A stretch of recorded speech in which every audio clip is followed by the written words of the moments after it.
Deputy CM గారికి ప్రణామాలు తెలియజేస్తా ఉన్నా. అతి వినయం దూర్త లక్షణం. కనిపెట్టేశారా? నా భాషా ప్రావీణ్యతకు మెచ్చుకుంటారేమో అనుకున్నా.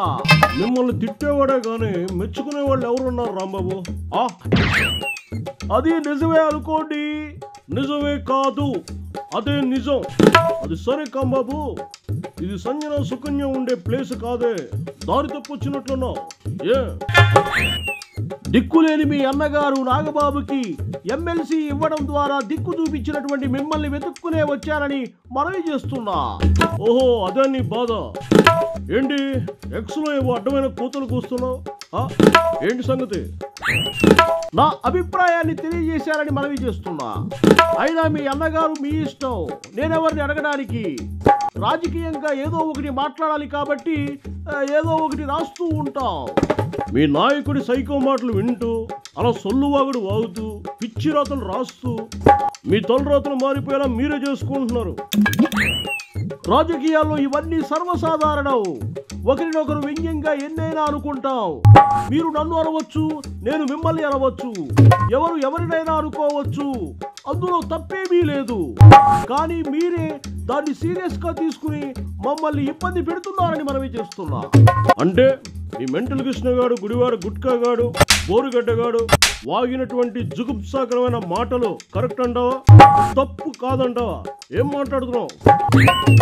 అంటే అది చూసి చూడనట్లు పోవాలని మనవి చేస్తున్నా. అవన్నీ సీరియస్ గా తీసుకోవద్దని మనవి చేస్తున్నా. నేను అన్న వాటిని కూడా తప్పు పట్టొద్దని మనవి చేస్తున్నా. నువ్వు చాలా తెలివైనడువే కాంబాబు. చేయాల్సిన చిలిపి పనులన్నీ ఓ వైపు చేసేస్తూ మీ నాయకుడి దృష్టిలో గట్టిగా రంకెలేస్తున్నట్లు కనిపించి తెలుగు భాషను వాడుతూ తెలివిగా మాట్లాడుతూ తప్పించుకునే ప్రయత్నం చేస్తున్నా.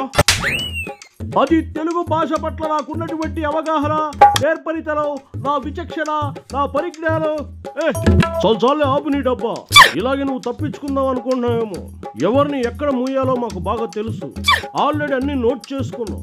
నువ్వు వచ్చేదో కాకపట్టినట్లు మాట్లాడితే వదిలేస్తాను అనుకుంటున్నావేమో. ఒక్కొక్కడి పేజీ సీరియల్ ప్రకారం చినిగిపోతుంది అంతే. ఏమిటి నువ్వు అనేది? నా పేరు కూడా ఆ లిస్టులో ఉన్నదా? తినబోతూ రుచి ఎందుకు కాంబాబు? అలా అని కాదు, అలాంటి కార్యక్రమాలు ఏమైనా ఉంటే చేయవద్దని మనవి చేస్తున్నా. నేను హుందాతనంగానే విమర్శిస్తాను కదా. మీ అన్నగారికి ఎమ్మెల్సీ ఇవ్వడం పైన కూడా నా అభిప్రాయాన్ని చెప్పాను అంతే. అది కరెక్ట్ కాదు అనేది నా వాదన. ఎవరికి ఏమి ఇవ్వాలో, ఏం చెయ్యాలో, ఏమి ఇవ్వకూడదో నాకు బాగా తెలుసు. ఈ దిక్కుమాల సలహాలు ఏమైనా ఉంటే మీ సైకో రెడ్డికి చెప్పుకో. అసెంబ్లీకి రాను అని మొరాయిస్తున్నాడు కదా, ఆ సంగతులు చూసుకోండి. మీరు మమ్మల్ని విమర్శించే స్థాయిలో లేరు. ఎందుకంటే ప్రజలు మిమ్మల్ని హీనంగా, ఘోరంగా చూసి మీకు ఎక్కడ కూర్చోబెట్టాలో అక్కడ కూర్చోబెట్టారు. అవన్నీ తెలుసు మహానుభావ. మా సైకో రెడ్డి ఎక్కడ వింటున్నాడు? ఆయన చేసేవి తప్పని ఎవడు చెప్పినా ఒప్పుకోడు. మమ్మల్ని ఎగిరెగిరి పడమంటాడు. అలా ఎగిరెగిరి పడ్డ ప్రతివాడి సంగతి ఎలా మారిందో మీ శవాలరెడ్డికి తెలియపోయినా మీరు తెలుసుకోండి. మాకన్నీ తెలుసు. తప్పనిసరి పరిస్థితుల్లో ఎటు తప్పించుకోలేక పడుతున్నటువంటి తిప్పలివి. అసలు ఇప్పుడు నీ బాధ ఏంటి? అసలు ఎందుకు వచ్చావు నా దగ్గరికి? మాకు మీ పైన వ్యక్తిగతంగా ఎలాంటి కోపము లేదు. రాజకీయంగా మా జగ్లకు చెప్పినట్లు నడుచుకుంటున్నాము, విమర్శిస్తున్నాము. అది మనసులో పెట్టుకోమని మీకు మనవి చేస్తున్నా. రాజకీయంగా నీ దగ్గర చాలా నేర్చుకోలేరు రాంబాబు. ఆ రోజు ఎంత ఎగిరిగిరి పడ్డారు మీరు. నన్నెంతో హీనంగా మాట్లాడారు. మీ బూత్ బ్యాచ్ ని ఎలా మర్చిపోతా నేను? ఎలా రెచ్చిపోయారు మీరు? అన్ని నాకు గుర్తుంది. ఇప్పుడు నీలాంటి వాడు వచ్చి డబుల్ గేమ్ ఆడితే తెలుసుకోలేని పిచ్చోడిని కాదు. మనం ఒకటేనని మనవి చేస్తున్నా. ఏది సీరియస్ గా తీసుకోవద్దని మనవి చేస్తున్నా.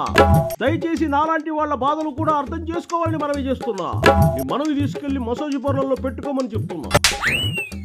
ఇక నీలాంటి వాడి ఆటలు చల్లవని చెప్తున్నా. ఎవరిని ఎక్కడ పెట్టాలో, ఎక్కడ నొక్కాలో, ఎక్కడ తొక్కాలో నాకు బాగా తెలుసుని చెప్తున్నా. ముందైతే ఇక్కడి నుంచి దొబ్బే. చల్.